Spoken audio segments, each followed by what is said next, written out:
Sono particolarmente soddisfatto del risultato, che non mi stupisce, perché io in qualsiasi contesto mi trovi a discutere anche di questo tema, io sento solo veneti che mi dicono: non dovete dividervi, state assieme.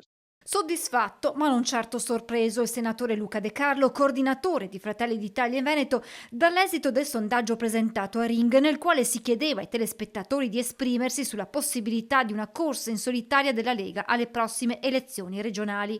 Il 66,2% ha votato no all'ipotesi, che sta prendendo piede nelle ultime settimane, contro un 33,8% che si è invece detto favorevole. Il segnale di un vento che sta cambiando, un messaggio certo rivolto al Carroccio e destinato ad infuocare un clima nella coalizione di centrodestra non così pacifico.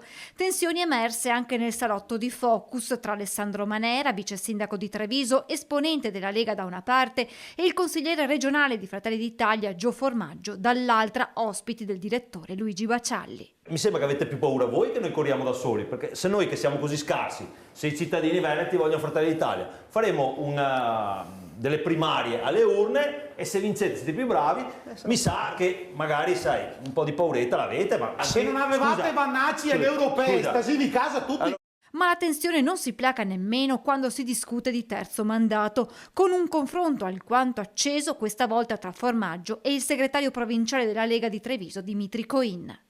Io lo trovo una discussione stucchevole, non dovrebbe neanche esserci il limite dei mandati. Bisognerebbe togliere anche, che il Consiglio regionale avesse anche la forza di togliere il limite per gli assessori. Ma aspetta, ma posso esprimere un concetto indipendentemente da chi l'ha messo. Io non sto facendo il tifoso. Io non sto facendo... Nonostante da entrambe le parti si continui ad invocare un centrodestra unito alle urne, le distanze tra Lega e Fratelli d'Italia su terzo mandato e soprattutto sul nome del candidato da presentare alla presidenza sembrano aumentare sempre più. Il cammino che porterà al voto, insomma, sembra segnato da un dialogo tutt'altro che facile. Non mi piace vedere il centrodestra litigare, che credo sia un sentimento comune.